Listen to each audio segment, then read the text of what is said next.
இயேசு கிறிஸ்துவின் நாமத்தில் மறுபடியும் இந்த வீடியோவில் உங்களை எல்லாரும் பார்க்க ரொம்ப சந்தோஷப்படுறோம். தொடர்ந்து நம்ம ஆண்டவர் அந்த வசனம் தியானத்தை வந்துட்டு இருக்கோம் இல்லையா? ஸோ இன்னைக்கு நம்ம யாரை பற்றி பார்க்க போகிறோம்னா, ஐசக்கோட பிள்ளைங்க 2 பேர், யாக்கோபு, ஏசா. ஸோ அவங்கள பற்றி நம்ம இன்னைக்கு பார்க்க போகிறோம். என்ன தெரிஞ்சுக்கலாமா? ஈசா யாக்கோபு யாருன்னு பார்த்தீங்கன்னா, first twin brothers from the Bible. இதில் வந்துட்டு அப்பாக்கும் அம்மாக்கும் ஃபேவரட்ஸ் இருக்குது. ஈசா வந்துட்டு அப்பாவோட ஃபேவரெட், யாக்கோபு வந்து அம்மாவோட ஃபேவரெட். இவங்க 2 பேருக்குமே ஒரு ஹாபீஸ் என்னன்னு பார்த்தீங்கன்னா, ஈசாக்கு வந்துட்டு வேட்டையாடி சமைச்சு அப்பாவுக்கு கொடுக்கறது, அம்மாவுக்கு கொடுக்கறது, இந்த மாதிரியான ஒரு விஷயத்தில் அவருக்கு ஆர்வம் ஜாஸ்தி. அதே போல் யாக்கோபுக்கு வந்துட்டு ரொம்ப சைலண்ட்டான ஒரு அம்மா கூடயே இருப்பார். அந்த மாதிரி ரொம்ப சைலண்ட்டான பர்சன் அப்படின்னு சொல்லிட்டு நம்ம பார்க்குறோம். அப்போ இவங்க 2 பேரும் வளர்ந்து பெரியவங்களாக ஆகிறாங்க. அப்போ அப்பாவுக்கு வந்துட்டு கண் பார்வை கொஞ்சம் மங்கி கண் பார்வை அந்த அளவுக்கு தெரியாமல் இருக்குது. ஸோ அப்பா என்ன பண்ணுறாங்க, சரி இதுக்கப்புறம் ஆசீர்வாதம் நம்ம கொடுத்துடணும் அப்படின்னு சொல்லிட்டு அவர் டிசைட் பண்ணி என்ன பண்ணுறாரு, ஈசாவை கூப்பிட்டு, நீ எனக்காக ஒரு நல்ல வேட்டையாடி எனக்காக உன்னோட பெஸ்ட்டை கொண்டு வந்து சமைச்சு கொடு, நான் ஆசீர்வாதம் பண்ண போகிறேன் அப்படின்னு சொல்லிட்டு ஈசா கிட்ட சொல்லி அனுப்புகிறாரு. இதை அம்மா கேட்டுட்டு அம்மா என்ன பண்ணுறாங்க, யாக்கோபு கிட்ட கூப்பிட்டு, நீ அப்பா ஈசாக்கு ஆசீர்வாதம் பண்ண போகிறாரு, நீ அதுக்கு முன்னாடி என்ன பண்ணு, எனக்கு இங்கேருந்தே ஒரு ஆடை பிடிச்சிட்டு வந்து என்கிட்ட கொடு, நான் அப்பாவுக்கு பிடிச்ச மாதிரி சமைச்சு அவங்ககிட்ட கொடுக்குறேன், நீ போய் ஆசீர்வாதம் வாங்கிது அப்படின்னு சொல்லிட்டு சொல்கிறாங்க. இவர் கண் பார்வை இல்லாததுனால, கம்மியாக இருக்கிறதுனால இவங்க என்ன பண்ணுறாங்க, அது ஈசாவோட ட்ரெஸ்ஸு இதெல்லாமே எடுத்து அவருக்கு போட்டுட்டு அவர் வரதுக்கு முன்னாடி இவங்க சமைச்சு அப்பா கிட்ட கொடுத்து ஆசீர்வாதத்தையும் வாங்கிடுறாங்க. அதுக்குள்ளே ஈசாக்கு பயந்துட்டு என்ன பண்ணுறாங்க, அம்மா யாக்கோபை அவங்க அண்ணனோட வீட்டுக்கு அனுப்பி விட்டுறாங்க. அதுக்குள்ளே ஈசா வராரு. ஈசா வரும்போது அப்பா கிட்ட ஆசீர்வாதம் கேட்கும்போது, அப்பா இப்போ தானேப்பா உனக்கு கொடுத்தேன் அப்படிங்கிறாரு. அப்போது ஈசா அழுது, நான் இல்லைப்பா, அது யாக்கோபு என்னை ஏமாற்றிட்டான் அப்படின்னு சொல்லிட்டு ரொம்ப மன கஷ்டப்பட்டு அழுது புலம்புறாரு. யாக்கோபு அவங்க மாமாவோட வீட்டுக்கு போய் அங்கே என்ன பண்ணுறாரு, அவங்க மகளை ரொம்ப பிடிச்சி அவர் கல்யாணம் பண்ணிக்கணும்னு ஆசைப்படுறாரு. அப்போ 7 வருஷம் வேலை பார்த்து அவங்க மகளை கல்யாணம் பண்ணிக்கும் போது அப்பா என்ன பண்ணுறாரு, முதல் பொண்ணை அவருக்கு கொடுத்துட்றாரு. அவருக்கு பிடிச்சது 2வது பொண்ணு. ஆனால் அவங்க அப்பா என்ன பண்ணுறாரு, முதல் பொண்ணை கொடுத்துட்றாரு.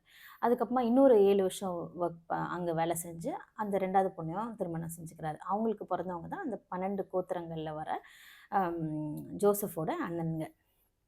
இந்த காரியத்தில் நம்ம என்ன கற்றுக்குறோன்னா, ஒருத்தர் மேலே அன்பாக இருக்கணும். நம்ம ஒன்றா ஒரே அம்மா வயிற்றில் பிறந்து சகோதரர்களாக வளர்ந்து ஒரு சொத்துக்காக நம்ம பிரிவினை வர்றதோ, அனாவசியமான வார்த்தைகளை நம்ம அவங்கள நோகடிக்கிறதோ, ஸோ இதை நம்ம கண்டிப்பாக நம்ம செய்யவே கூடாது.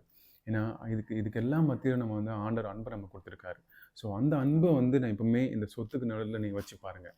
கண்டிப்பாக நம்மளுக்கு இந்த மாதிரி ஒரு காரியம் வராது. என்னதான் யாக்கோபும் ஈசாவும் இந்த மாதிரி ஒரு காரியம் நடந்தாலும் கடைசி நாளில் அவங்க ஒன்றா பார்க்கும்போது அவங்க அன்பை பகிர்ந்துட்டாங்க. ஸோ நம்மளும் அப்படி தான் கடைசியில் எப்படியாச்சும் நம்ம பார்க்க தான் போகிறோம். இந்த மாதிரி ஒரு காரியத்தில் நடக்க தான் போகுது நம்மளுக்கும். ஸோ அப்போ நம்மளுக்கு இந்த மனஸ்தாபம் இருக்கவே கூடாது எப்போவுமே. அதுக்கு நம்ம என்ன பண்ணணும்னா, நம்ம ஆண்டவர் மத்தியில் வைக்கிறோம். இந்த ஒரு சொத்துக்காரனுக்காகவும் எந்த விதமான அனாவசியமான காரியங்களுக்காகவும் நம்ம குடும்பங்களையும் சகோதரர்களையும் இழந்துடக்கூடாது.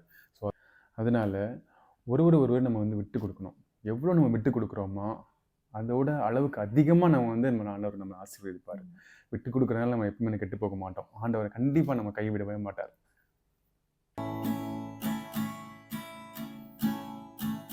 நேற்றும் இன்றும் என்றும் மாறாத தேவனே, என்னை விட்டு விலகிட நீ மனிதன் அல்லவே.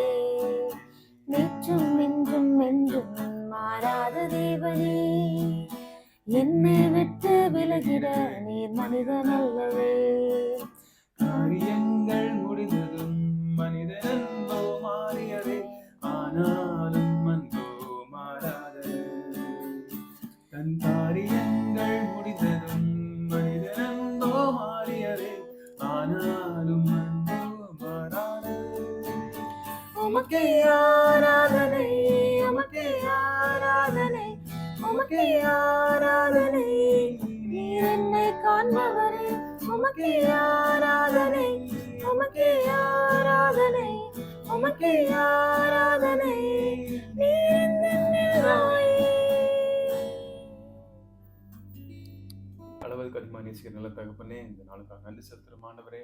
ஆண்டவரே எங்களுக்கு கற்றுக் கொடுத்த பாடம் ஆண்டவரே, ஒருவரோடு நேசித்து அன்பாக இருக்கணும்னு நீங்கள் சொல்லியிருக்காங்கப்பா. நாங்கள் எப்பொழுதும் ஆண்டவரே உண்மை மத்தியில் வைத்து ஆண்டவரை சப்பா நாங்கள் எப்பொழுதும் அன்பாக ஜீவிக்க ஆண்டவரை சப்பா உங்கள் அன்புக்கு நிகராக இந்த உலகத்தில் வேற ஒன்றும் இல்லைன்னு நாங்கள் விசுவாசிக்கிறோம் ஆண்டவரே.